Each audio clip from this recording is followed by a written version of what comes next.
Welcome to the Scottish Property Podcast. This is a show where we aim to educate, inspire and entertain through real life stories and interviews from people in the Scottish property community. As always, thanks for listening and give us a follow on social media and subscribe to our YouTube channel. Remember to join us at our monthly networking events on the first Wednesday of every month. Tickets are available on our website. So without further ado, we'll just cut straight into this week's podcast. Okay, everybody, welcome back to another market update with the Scottish Property Podcast. Here in the studio, we have Stephen Clark, as always, my co-host, and we have our special guest today, Fraser Kelly, estate agent, who also helps us with our networking events in Glasgow as well. Fraser's a regular at the events, keeping everybody updated with all what's happening in the market. Welcome, Fraser. Thank you for having me. It's great to be here. And yeah, we actually started in property just as the podcast was getting started, so nice. Probably one of the longest time listeners. So yeah, thank you for what you guys do. Fantastic. I mean, obviously you're been, how long have you been going with the estate agency now? So we set up the estate agency January 22, right. So just over about 2.5 years, and it's just really gone from strength to strength. Fantastic. You've got your brother working with you now, you've got your wife. Yep. So it's a real family business, and you're basically localised quite in on sort of East Wren.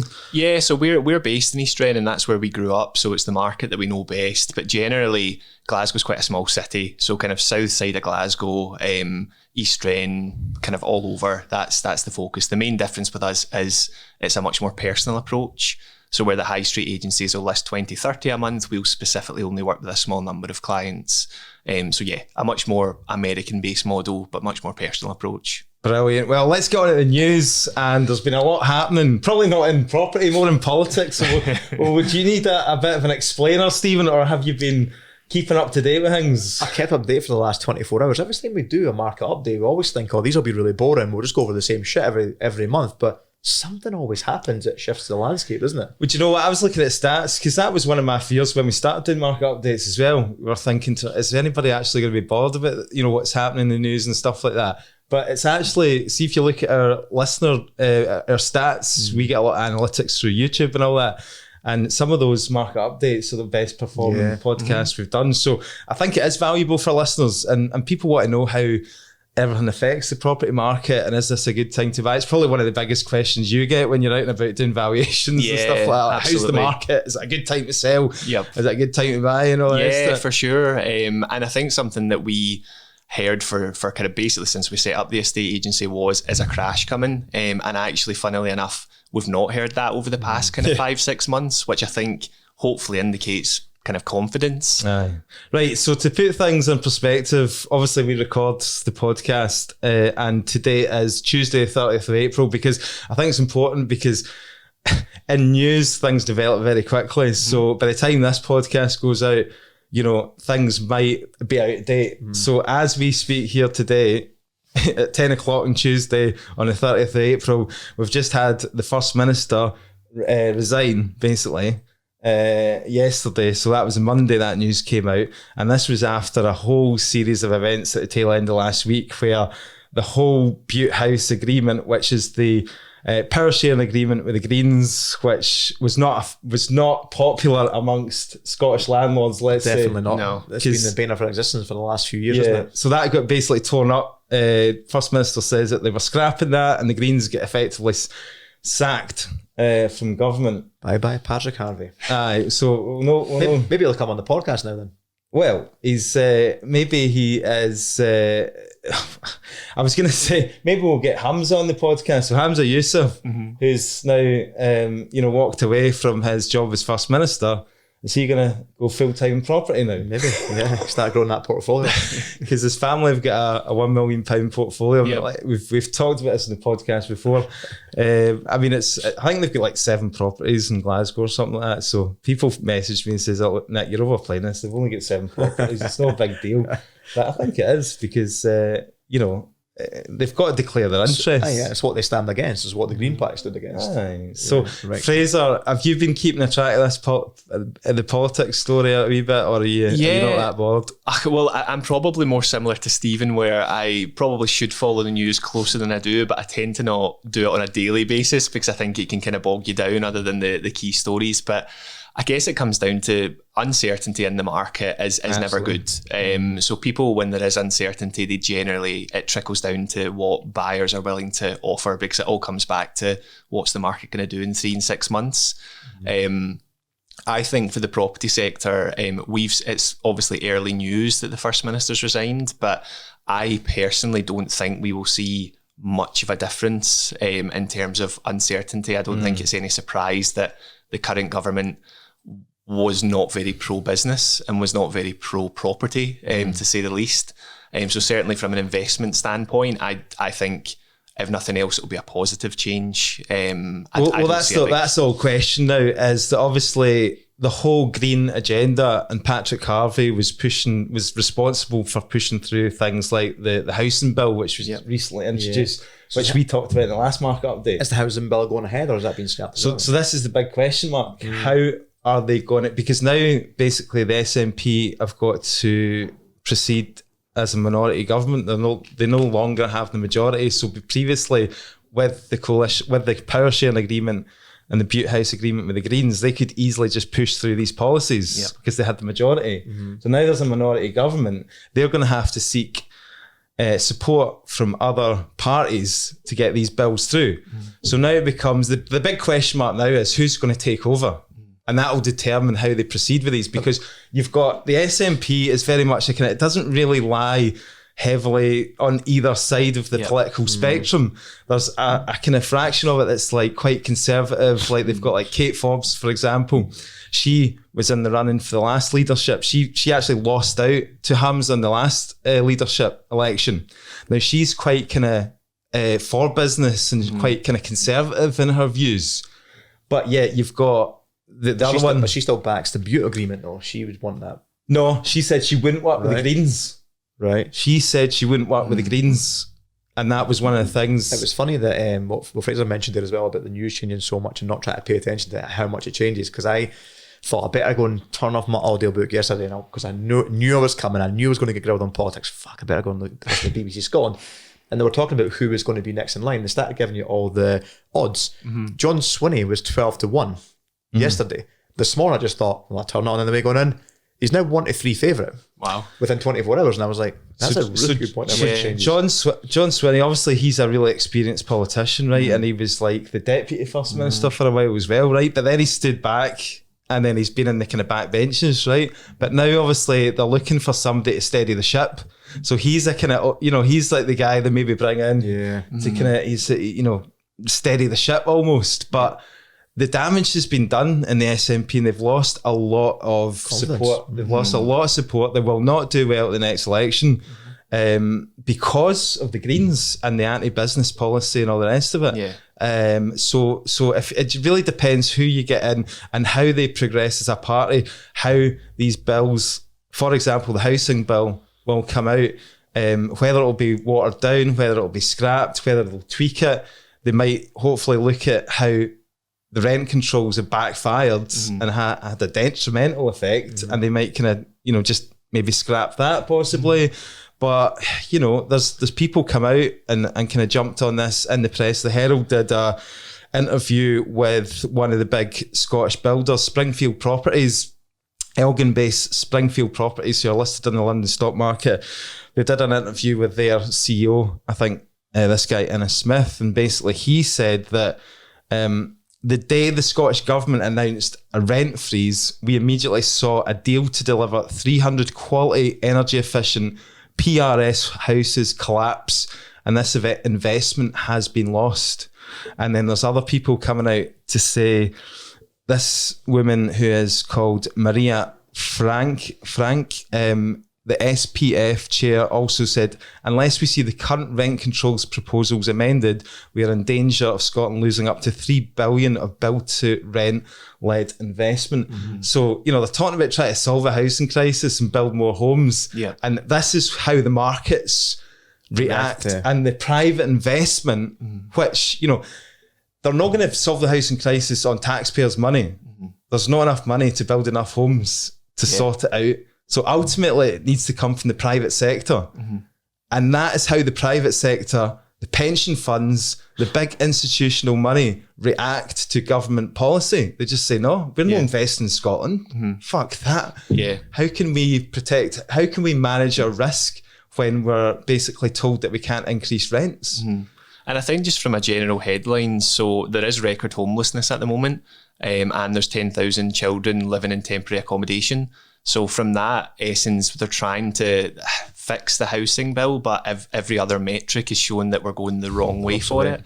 I think the problem is people are, myself included, quite disengaged with politics. There's not really a party that necessarily speaks for someone that maybe is nationalistic, but is also pro-business. Yeah, there's not really that party that kind of align themselves to that. Probably because we're the minority, the voting power, but also what a lot of economists say is we're the backbone of the economy as well. Yeah, exactly. So I think it's kind of you've at the moment it seems as if the current government, you have to be quite far left leaning for it to kind of align yourself with them. And then obviously in Scotland, the Tories, your mum and family will tell you that the Tories are the root of all evil. So there's not really someone that speaks to the business community and property community in Scotland. The Tories gave the biggest boot in the balls for property investors and landlords when they introduced the Section 24, which was George Osborne back in 2015. So that was the biggest. If you think about all the policies, I mean, even the stuff that the Green Party have brought in with rent controls and all that has obviously had a damaging effect. But arguably, the biggest thing was the tax changes. I mean, you see a damaging effect. The data that we keep seeing on rents rising, it's damaging effect the tenants and the people paying the rent, not the investors. It's probably the negative effect that they would have liked to have had. So yeah, I think you're right that the Tories introducing Section 24 back in 2015-16, that's got to be one of the biggest. So who do you vote for? There's not much, like you say, there's not really much a choice depending on where you align. But one thing's for sure. People that say, I don't know, I get people a lot of time because I talk about the politics quite a lot on my Instagram and all that, and people say, don't worry about what's going on, just worry about what you can control and all that. It's quite a common line you see, and you see that a lot on people like, gurus and stuff like that as well. But I think, no, it is important. I didn't really become interested in politics until I started, I had a family and I had kids and stuff like that. And you want to try and secure a better future for your kids by obviously having a vote and try to decide who, you put into power. So I think it is important, but I agree with you. It's hard to see a political party that really aligns with business and entrepreneur. I would agree. I think it's definitely important. I think just with the social media age, it can be all consuming. So I think there's a fine balance between knowing the headline facts and not letting it bog you down because it's the 24-hour news cycle now. Aye. Yeah, absolutely. But let's see how this pans out, because by the time this podcast comes out, there could be a new First Minister. Indeed. And this whole conversation could be totally outdated. So we better not dwell on it too much. And, we'll update next month. Well, there's the other thing I forgot to mention as well. The other one that Patrick Harvey introduced was the Heat in Buildings Act as well, which was the whole try to scrap gas boilers and all the rest of it they had targets. This is how all this started, was that basically the Greens took the huff because the SNP dropped the climate targets. So that's how they kind of said, we need to decide how, if we want to continue with this. And then Hamza was like, the next day, no, actually we'll decide and we'll chuck you out. That's how it all started. But obviously that feeds through into property as well, because, these EPC things that were getting put EPC targets, minimum EPC requirements kept getting pushed back. Eventually they said by 2028 you're going to need to meet minimum requirements.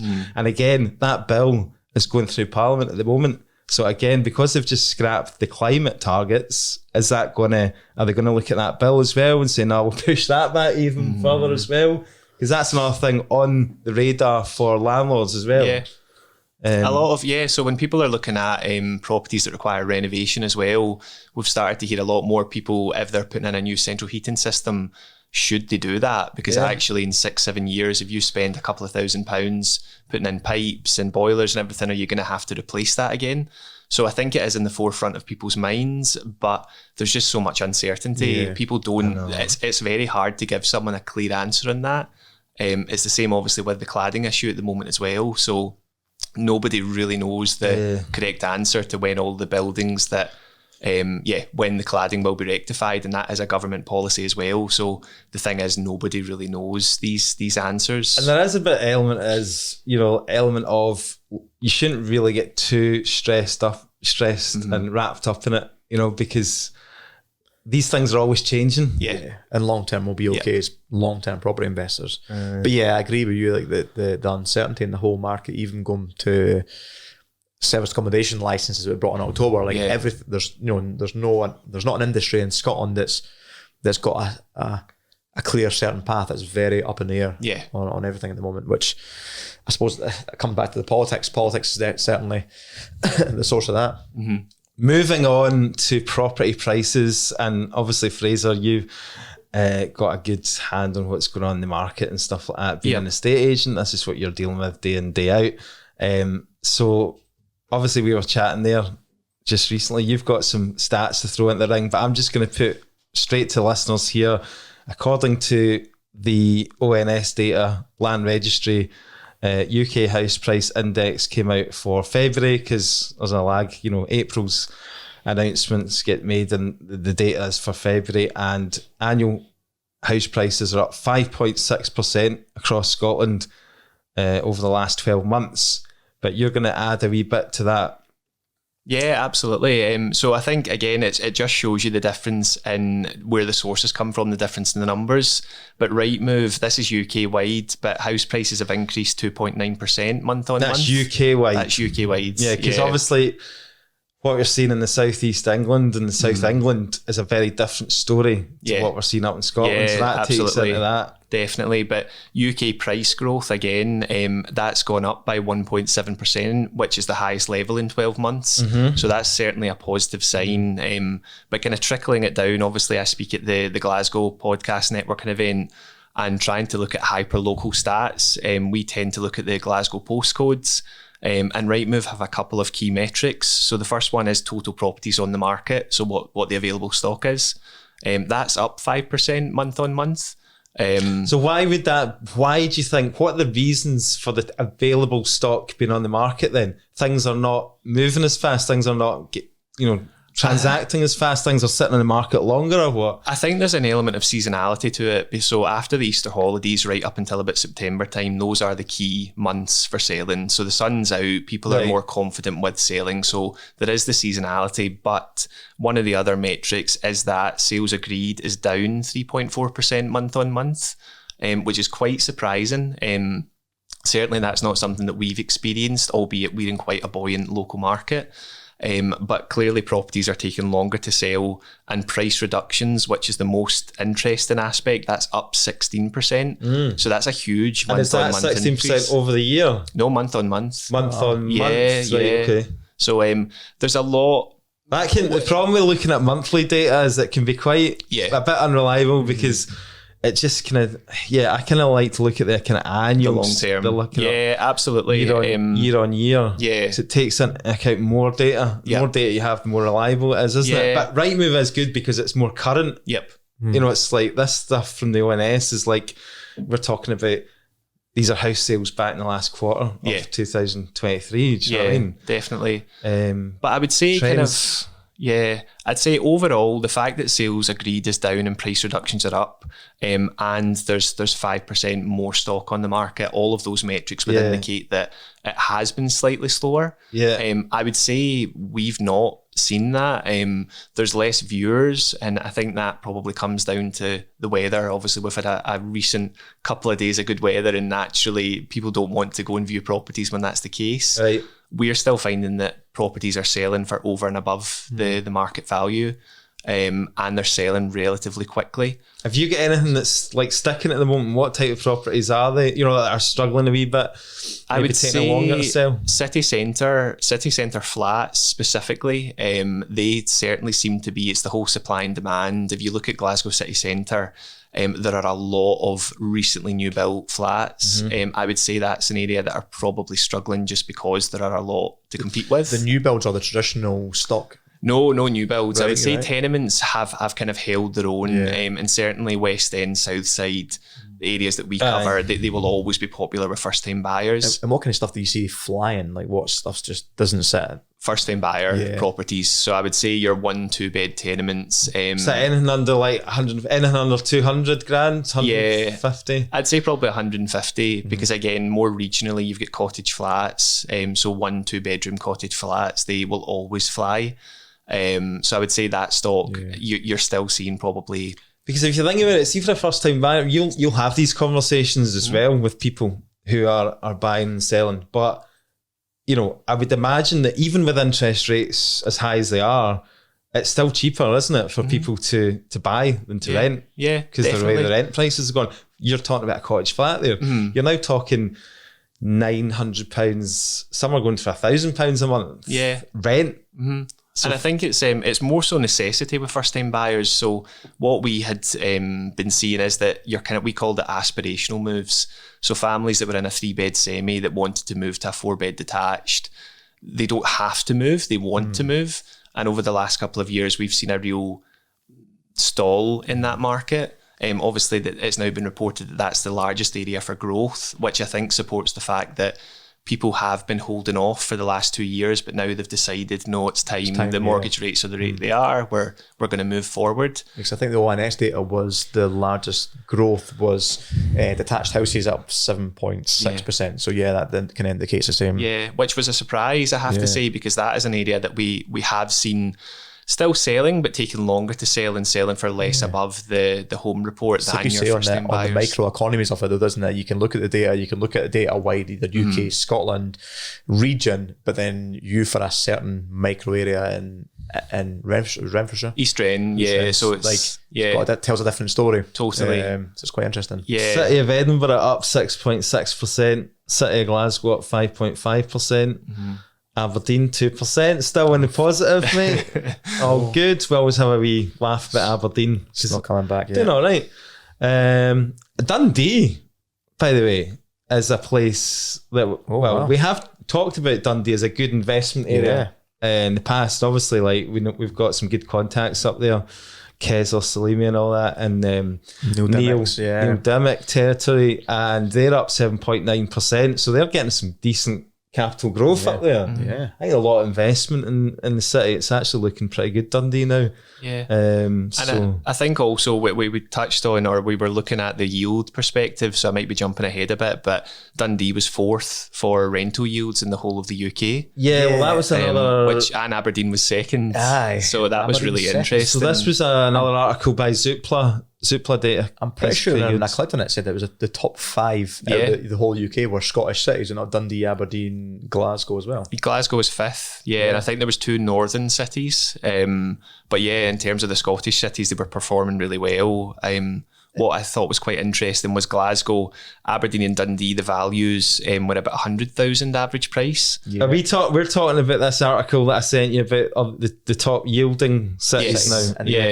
I've got that up here, Stephen, if you want it. So Sunderland was the top spot, followed by Aberdeen. There you go. Then was it Burnley, and then it was Dundee and Glasgow, very, very close to each other, Dundee and Glasgow at 7.95 and 7.96% yields. But like you were just mentioning there, Fraser, Glasgow property prices are actually higher on average on these properties compared to Dundee and Aberdeen, but still performing really, really well. I think that was really interesting. I think they were on average about 40k higher than the other top 5 cities. But the fact that they're still in the top 5 shows the rental demand in Glasgow. And that's good quality data, by the way, as well, because that's Zoopla data. So that's not just some lender survey where they've gone round 100 of their customers. You know, that is really good quality data. Sorry, I interrupted you there. No, I was just going to say, so that definitely shows you the demand within kind of Glasgow, and we're obviously a bit biased, Stephen, because of where we're located, but a couple of areas, Renfrewshire, so that was 9.56 yield, so it's the highest in Scotland.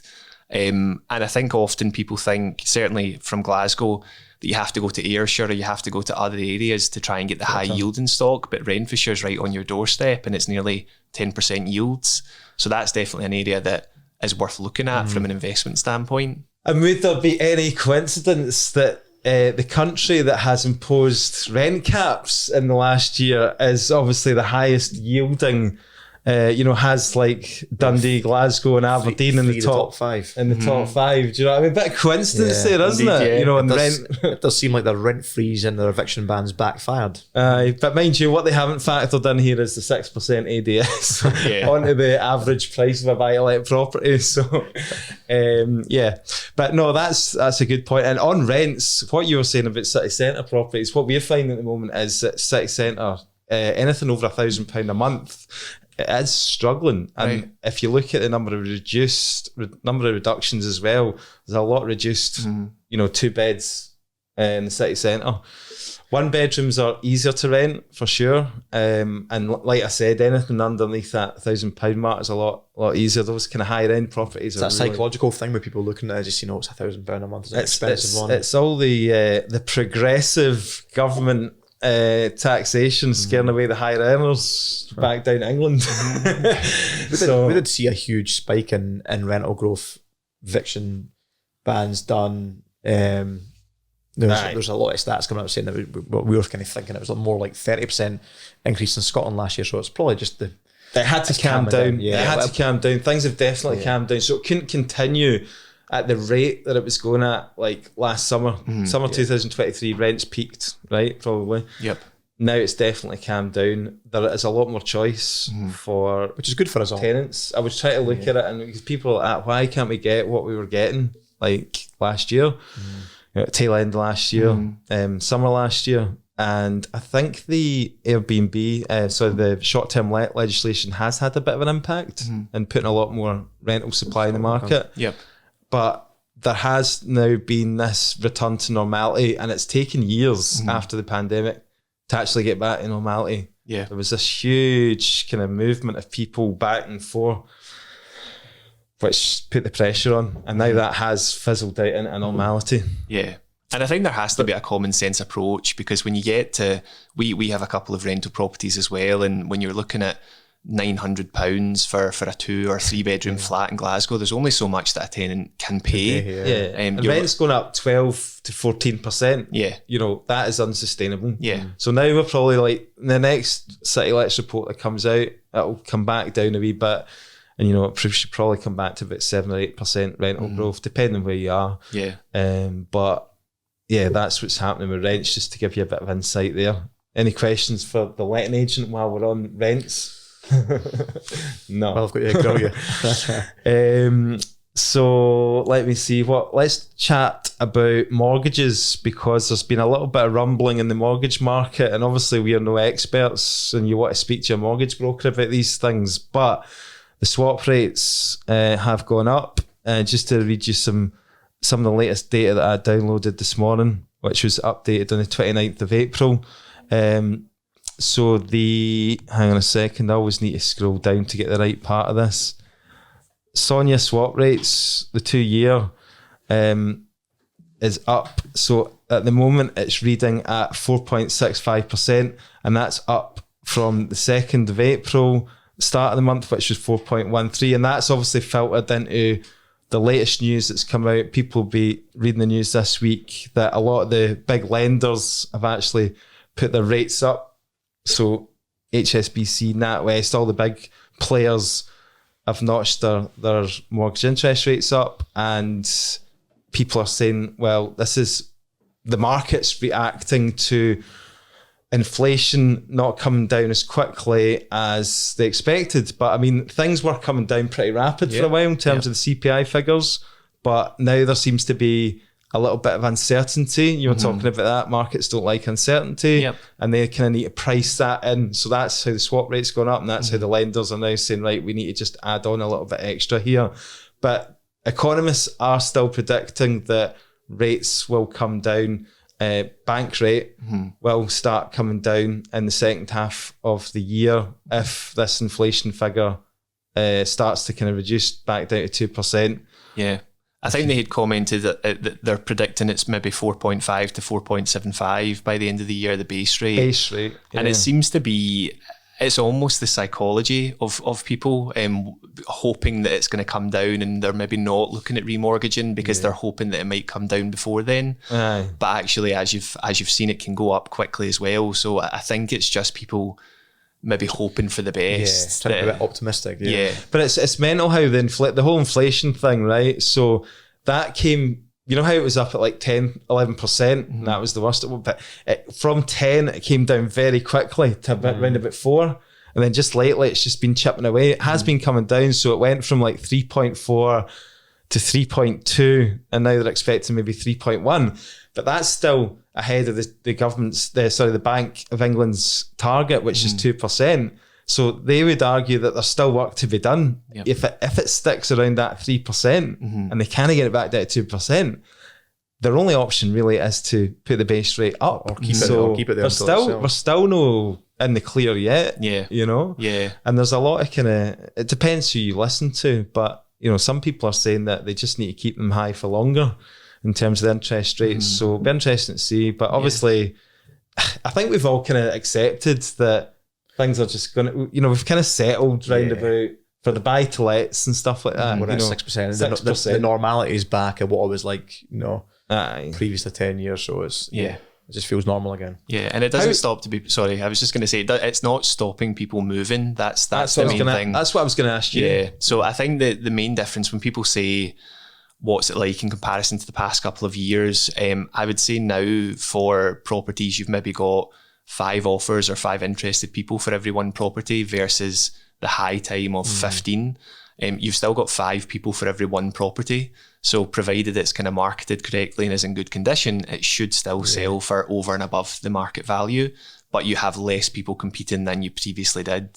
And it's not stopping investors buying either. Yeah. The guys that they're in the community, they're still buying, they're still growing their portfolios. So it's not putting any downside on that. And new landlords, we recently, we had 2 sales in the last 2 weeks from first-time landlords, so kind of professionals, doctors, other people in high-paying jobs that are actually entering the landlord sector, which was quite interesting. It's good to see as well, Yeah. Who's got a mortgage up for renewal on them? I've got my house is coming up. So I got the figures through, and it's going from like £850 a month up to 1,270 or something like that. So we're talking about a £400 jump. Yep. And you'll see that out in the market when you're going to value properties and all that, reasons for people selling. It must be. But I just cannot believe that this has not had more of an impact on the market and prices have still propped up. I cannot believe that your mortgage can go up 50%. In my case, and that's happening to me. How much has utility shot up in the last couple of years before you've come at this point? That's probably been up 50% at least as well. It amazes me that we've not had a collapse in house prices. I think it's just been driven by supply and demand. We've still got record lows of supply. And even in the last couple of weeks, the biggest bit of feedback from buyers that I've had are that we expected there'd be more properties on the market at this time of year. So I think it is supply and demand. There's just not enough stock, and ultimately there's still more buyers than there are properties, and that's what's keeping the prices stable. Yeah.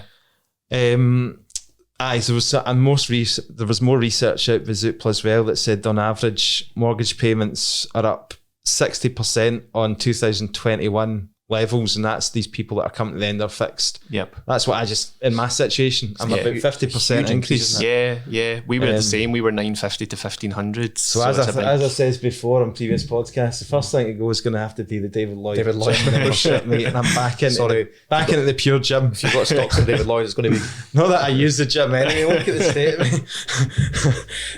me. So there's another wee story that I picked up as well. Which actually I stole off Kessel Salimi because he posts quite a lot of news as well. And I looked into this. This is the Mortgage Works, right, who have relaxed its criteria for incorporated landlords. Now, what you can do now is, you know how previously, right, if you were wanting to, say you had a flat, right, and you were moving to a house, but you wanted to keep that flat and keep it as a buy-to-let, then you would incur additional dwellings, ADS, 6% on the new purchase. Yep. What you can do now is see that property, that flat that you're moving from, you can now sell that to your limited company because Mortgage Works are doing these mortgages. Right. And then you can reclaim back 6% ADS. within 18 months. I think you've got 18 months to if you do that within 18 months. It's not your place of residence, So it's a potential way, because this was a stalling point for a lot of our landlords that were coming to us going, oh, we want to keep our property and rent it out, but we can't because we're having to get hit with this ADS. Yeah. So we can't keep the property as an investment. But they're not getting hits buying it from the limited company. Yeah, well, obviously you're going to have fees. Yeah, illegal fees for selling it, illegal fees for buying it, an ADS for buying it in a limited company, plus a capital gains in your personal name. So it surely just can't work out financially. I've been here about umpteen properties, and I've just sold 2 in the last 3-4 months of the last few more name. But as soon as you run the numbers in depth, it doesn't work out. We'll need to get Kaiser on or a mortgage broker on to explain this. That product, yeah. Because he was saying that this is great, this is a great product. But like you say, if you've still got to pay the ADS to sell it to your limited company anyway, then the only thing is that it's going to be a lot lower ADS than if it's a smaller purchase. Say it's $100,000 flat, it's going to be a smaller amount on that than if you would have to pay that on a $300,000 house. Yeah. Add in that and add in legals on each side of it and a mortgage arrangement fee. You're going to be much better off to keep the property. I know. Be probably just better selling than starting up in the limited company and just making a purchase. Directors more in the limited company. We need that explained, I think. So that's on the mortgages. Let's go into short-term legislation and how's that having an impact? Because this is just, I mean, typical government policy playing out again as a disaster. Yeah, and this just is obviously. Everything that the Greens did has been a disaster. You know, you had the deposit return scheme. I don't know if you read about that one that got scrapped. Yep. You had the gender bill that basically didn't get through because the UK government blocked it because it was ridiculous. You know, like there's all these things that they did that just left the whole country in a disaster, and that a lot of that was the Greens pushing it. Short-term legislation, again, I think they probably did have a lot to do with pushing that through as well, because their argument was that, you know, they needed more homes back in the private rented sector, and there was too many,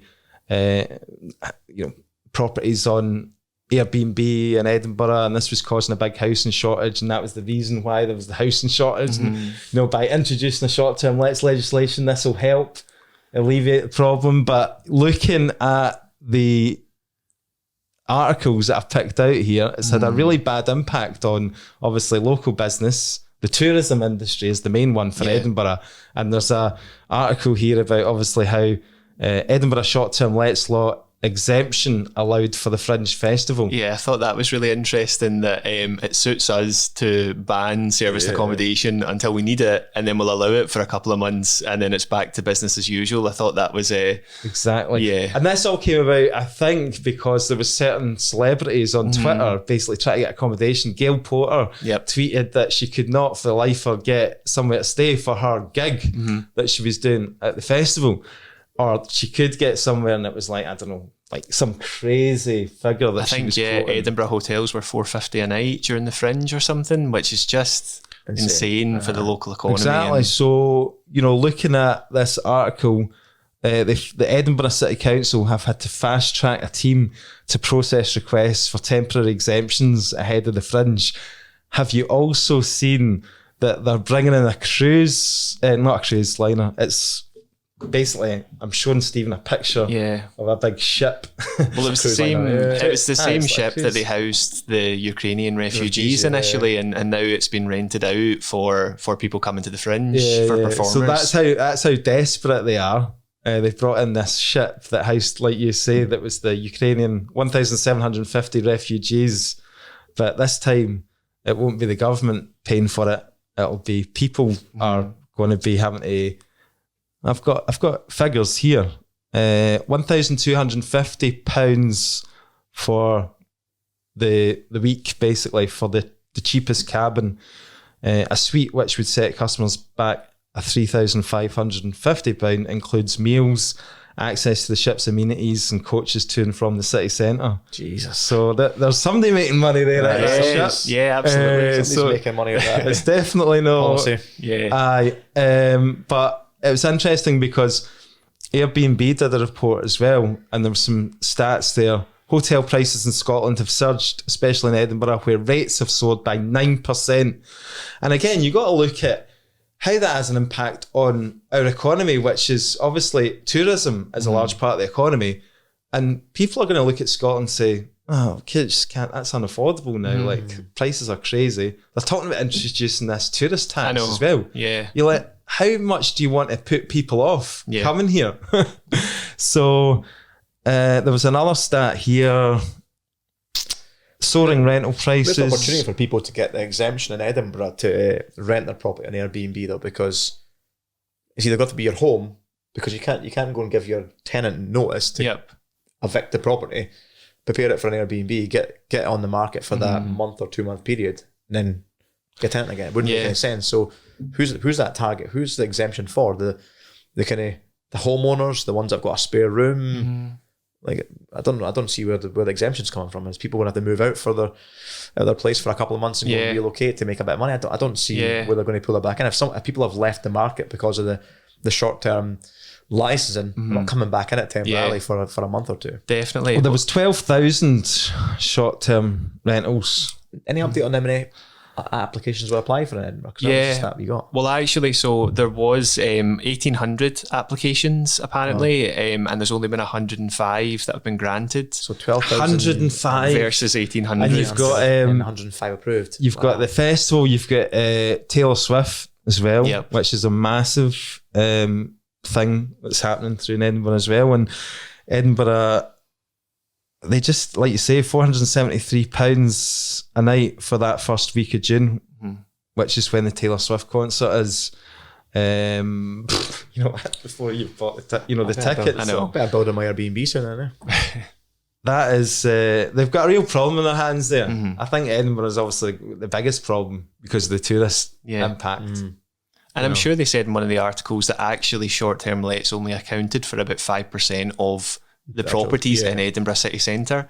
So they have been scapegoated to be the cause of the housing shortage. But again, it's a drop in the ocean of the properties that are available. Because Edinburgh's in a state of emergency for housing, aren't they? And I think there's another city recently. Edinburgh, Glasgow, Argyll and Bute have all declared housing emergencies. Edinburgh was the first one to go, so it's like you say, it's like they were the scapegoat, but I think they're going to need to backtrack it. They've already backtracked by giving these exemptions, you know what I mean? So they're going to need to. I don't think the backtracking is going to help, because the people that have evicted or left the market are not going to enter the market for a short term period of time. Well, again, it's all these things that they keep trying to do, that they keep saying, I mean, it's, this will help, this will help solve the shortage of housing, we'll do this. But it's like, you're tweaking with very small numbers. Ultimately it needs to be social house building on a massive scale with private investment. And they're not going to do that by introducing all these anti-business, I wonder the 12,000 in Edinburgh that were on the short-term rental market, the 1,800 that have applied for it, are the rest of them just operating illegally, or have they put in the long-term rental market, or have they sold it? I wonder what the stats. I bet you there's a huge black market.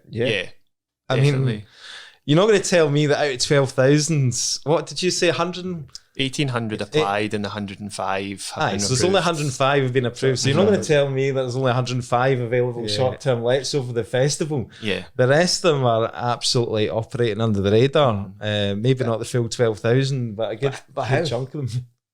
How if you're American tourists coming over and they're looking on Airbnb and you can't list them because you've not got a number, where are they finding a way around it?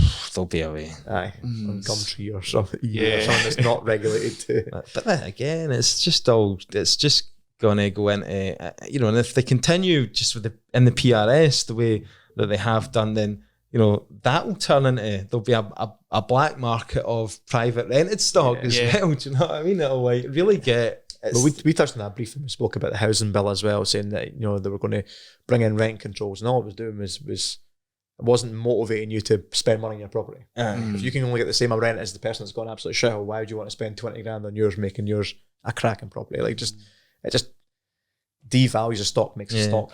So this is a perfect time. Obviously, change in First Minister. There could even be a change in government as well. We'll see what happens to this no confidence vote in the government. That might just get scrapped. But, there could even be an election as well brought forward, because the next Scottish election I think was due 2026, but depending on what happens over the next few weeks, you just never know. And this is a perfect opportunity for a reset. And, you know, all these things have been tried and failed, and they now need to listen to the people who know what they're talking about. Listen to the Scottish Property Podcast and basically scrap all these crazy policies. What the free market will be. Yep. Anything else to add, Fraser? Obviously, you can give yourself a wee plug now if you want. Where can people reach out to you? Yeah, thank you. So we, as I say, we're based in East Renfrewshire, but cover all over the south side of Glasgow. It's Fraser Kelly, independent estate agent. Always happy to help any investors. We work with a lot of clients that buy and renovate properties, so happy to help in any way we can. So please give us a follow on social media, and thanks again for having me. I will get in a lot of trouble if I don't give my wife Jen a shout out. So yeah, again, it was one of our goals to be on the podcast when we first started. She should have brought her in today as well. I know. But yeah, really appreciate what you guys do. So Jen, if you're listening to this, we will get you back in for another episode. Talk about, because you've got a personal story as well, and you know, you're investors yourself, so it'd be good to hear a little bit about that. Yep. And also about a family-run estate agency as well. We can revisit that. And you know, there's a lot of people interested in starting up as estate agents too. So I think there could be value for the listeners in another episode with Jen. Perfect. Yeah, happy to help. And we can dig in and see what it's like working with your wife. I know. That's another. I know. That's a whole other episode. Yeah, exactly. You can ask me at the end of the year. It's either the best or worst decision that we've ever made. It didn't last very long for me anyway. So my wife went back to teaching after a short stint working together. You forced her back teaching? Back to teaching, which is one of the hardest jobs out there. Yeah. So she wants to deal with 30 screaming kids around dealing with you and a letting agents. Exactly. So that's perspective. There you go. That's how that one went. Anyway, we'll wrap up there, folks. As always, head across to our social media channels. Give us a wee subscribe on our YouTube channel as well. Thanks very much for listening. Hope you managed to learn something out of that. I'm sure Stephen did. He knows. Caught a bit of news again. He knows what's happening in the news. Hope you do too. Catch you next time. Thanks very much. Thanks, guys. Thanks, guys.